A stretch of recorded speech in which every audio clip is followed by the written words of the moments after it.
Sonia. This week, by popular demand, I'm going to be bringing you 2-ingredient dough bagels.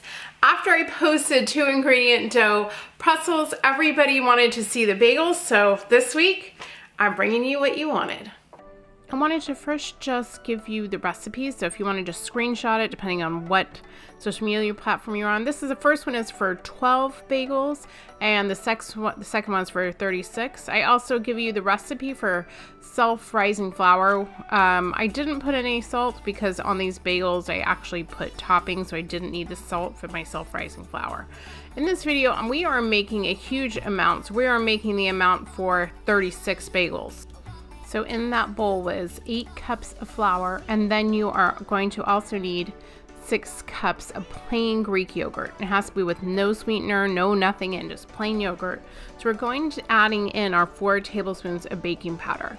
Now, if you want to use your own self-rising flour, then you wouldn't add in the baking powder. I wanted to show you how to make self-rising flour yourself, because if you go to the store and you were to purchase self-rising flour, it's super expensive, and really all it is adding in some baking soda and some salt. We didn't put in the salt because we again are going to be putting things on top of our bagels, and I didn't want it to be too salty.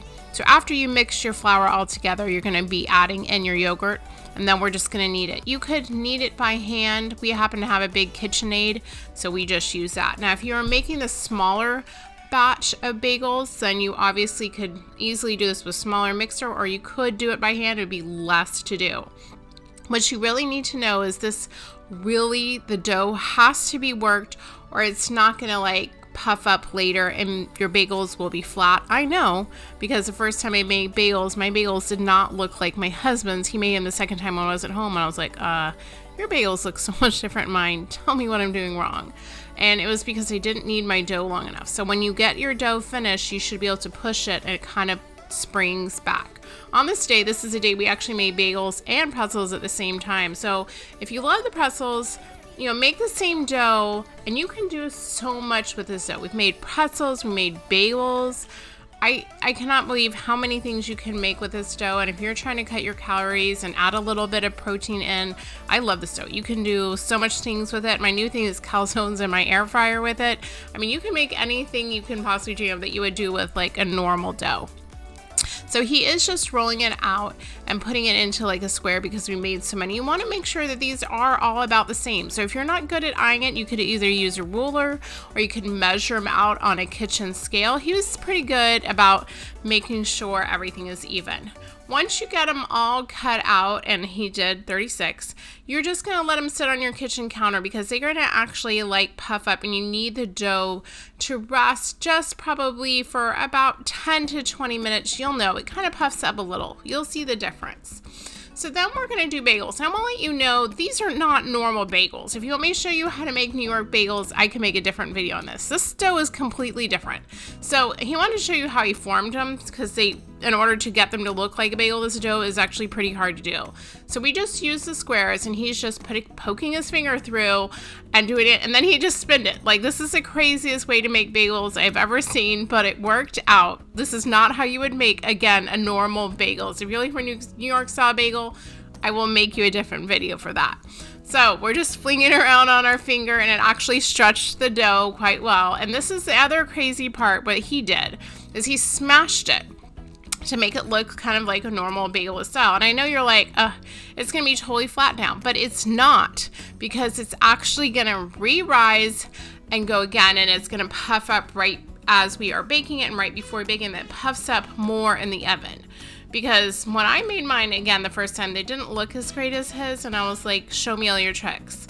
So he just used his finger again, and he pushes in the corners to like round out the sides, and then he just twirls it on his finger. Again, that's not how you make a normal bagel, but this is what we did, and it worked for us. So I just wanted to show you how to do this. A normal bagel is much more intense of a recipe and a lot more steps. But again, if you want to learn how to do those, I'd be happy to show you, because I love New York style bagels. That's when I was on a diet. I was like, unless I can have a bagel replacement, I don't know how I can stay on it because I love bagels so much. So you are going to need an egg wash for this. I'm using a funnel, and I'm just going to be placing my egg in it and adding some water, or You could also put your egg in a bowl and then just add some water, use a pastry brush to brush it down. If you add it into a spray bottle, just make sure you add a few cups of water to your egg. So now you're gonna need to put the egg wash on top of your bagel. I'm gonna go ahead and spray it. Again, if you didn't have a sprayer and you wanna do it in a bowl, that's fine. Just get a pastry brush and just brush on your egg wash lightly on top of your bagels. They don't need to be too saturated. We are actually getting them wet because we are going to be dipping them into sesame seeds. Now you could do anything that you wanted to your bagels. I love sesame seeds. I've also done it with like everything but the bagel seasoning from Trader Joe's. Whatever you like on the top of your bagels, that would work. So that's why I put the egg wash in, to make sure that my sesame seeds are going to stick onto the top of my bagels. I'm telling you, if you want two dough ingredient dough bagels, these are the way to go. They are so good. But here's what they look like once I got them all on my tray. Again, I'm gonna go ahead and turn on my oven to 350. Now I'll let you know, and I baked them for probably about 20 minutes. So I'm gonna let you know, I did rebake them since then, and I've done it at 375. I felt like at 375, maybe it was a little bit better. I thought they puffed up a little more. And here's they are when they're done. So you do puff up in the oven. They're not gonna stay flat. They are just dreamy if you are trying to, again, lose some weight or add some protein into your diet. Make sure you are subscribed or following me so you don't miss any of the fun or any of the flavor. And I have some really good videos coming up, a new cake, a new Blackstone video, and of course something fun for Easter. It's gonna be here before you know it. Hope everyone is doing great, and I will see you soon.